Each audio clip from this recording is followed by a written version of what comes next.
Magandang tanghali mga kapatid. Pinarangalan ng UNESCO ang koleksyon ng audio walking tours ng Pinay anthropologist na si Razel Pauline Albano sa 17 rehiyon sa bansa. Nakatanggap ito ng Star of Outstanding Award mula sa 300 entries. Kayo mga kapatid, saang lugar sa Pilipinas nyo gustong maglakad-lakad para i-enjoy ang nature? Tara samahan nyo ako at magtatanong tayo. Dito. Tagaytay po. Okay. Maganda po yung mga tanawin sa Tagaytay. Sa Baywalk po, napakasarap po ang simoy ng hangin at saka na po talagang maingganyo ang pumunta doon. Bandang po, mga Luneta Park. Kasi bukod sa siya, mapuno siya, maganda din yung lawak ng area niya eh.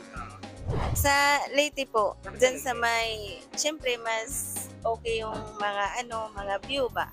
Makikita mo talaga yung mga daan putok, sarimang hangin, lalo na sa tabing dagat. Ano po? Saan po? Sa isla. Talim, sa Subay, mga pulo-pulo yun.